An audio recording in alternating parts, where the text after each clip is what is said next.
Welcome to this small video about partnering, and especially partnering in the downstream distribution scenario, either in sales or in supply chain management.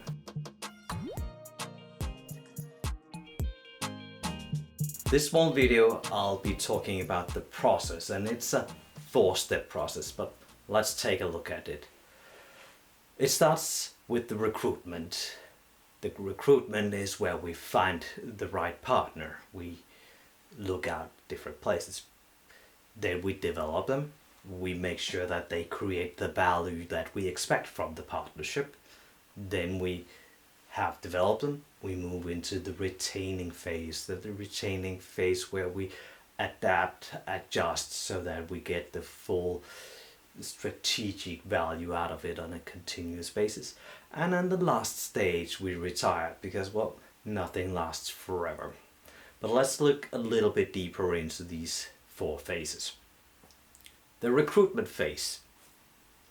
The recruitment phase is where we find them, and often I get the question, where do I find potential partners, distributors, etc. And well, there are many ways, and my first job was actually recruitment of partners in an IT company.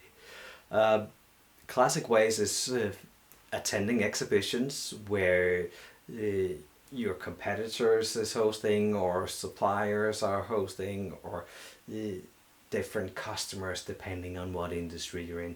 Walk around, talk to people, network. A good place as well is looking into databases. There are several databases that you can access which list suppliers, registries, etc. Most of them are paid for, so they can be quite expensive to get to, but if you're a student, many universities have them. Go to your local library, they might also have access to it as well. Or if you're in a larger corporate, you will be able to procure something directly. Alternatively, as I did originally, was also going to look at your competitors' websites. Who do they have listed as resellers, partners for their products? They might be interested in having a broader portfolio, and if you bring a better solution to the table, they might even consider pushing your products instead of their or your competitors' products. Also look at the supplementary products. Any customer who wants to buy your product, they might also want to buy another product. If they are buying that product, well, they could have an expectation of finding your product at the same site, putting your product in the same basket as the supplementary product. So look for those locations as well. Think about it from a customer perspective. Where would they expect to be able to buy? And those are the customers that you need to look for, resellers. Also, when you have found this list, take a deep dive look at them. Are they the right ones? Do they have the skills to sell your product, both technically and sales skills? Are they able to complement? Are they able to add value in the service side of things to your product? Then they are interesting. Then they have a possibility of earning some things. So making sure that you look for the earning potential at your customer side is important in this recruitment phase, because otherwise it's never going to be an interesting thing. When you have recruitment, you want to develop them. You agreed, yes, there is a match, yes, we want to do something, but one of the classic errors, and well, I did it myself as a junior supply chain manager, I didn't have enough focus when I signed the deal.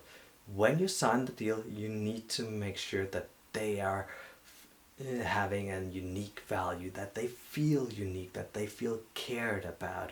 You want to provide them with a lot of leads, feed them high quality leads, so they just need to sign the deal with a potential customer and they earn money. You could just as well do it yourself, but if you want them to be dedicated and searching out for new customers and clients moving forward, you need to get them on board and have you and your products at the top of their mind always. provide them with the training, and of course the product training is a given, but also maybe some sales training. How do you sell your products and how could they sell your products? You might have the good tips and tricks that they could use in their everyday, hopefully successful life. And this also boils down to this high touch engagement model. We want to be talking to them every single week, maybe even a couple of times a week, to figure out how are things moving.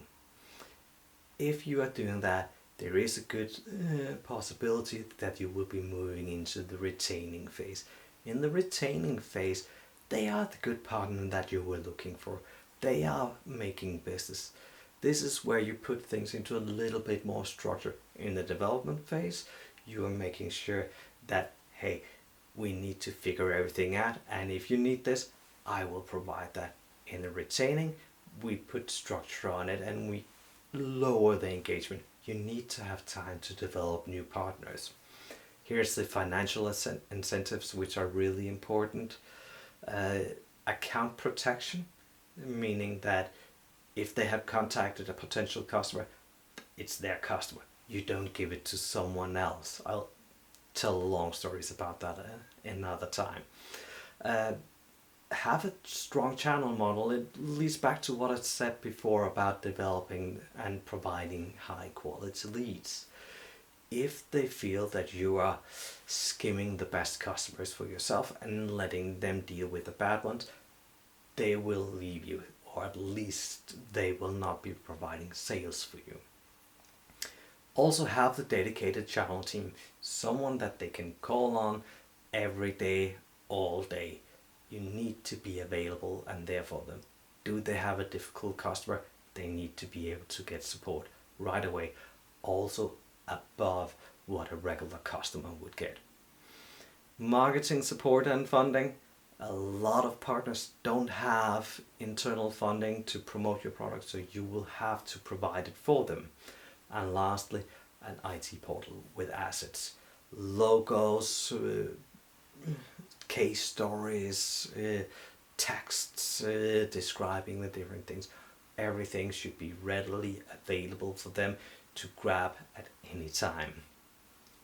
Lastly, we get into this retirement phase, and well, like any marriage, you say, hey, you should make a prenup, and it is here in the partnering in business as well. When you're good friends, you make the arrangements for if you are to go your separate ways.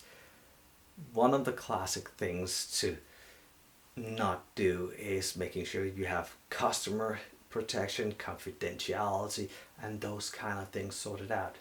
If you don't get that sorted out when you're good friends, it will become a problem. Worst case scenario, you have a good partner for a number of years, they build a market for you, and then they jump to your competitor with all the customers and all the knowledge about your strategy.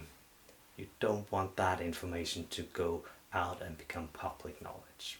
Therefore, make sure you have it signed and written up front.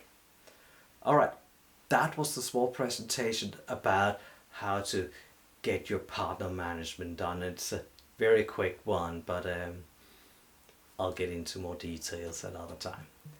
Thank you for watching. See you later.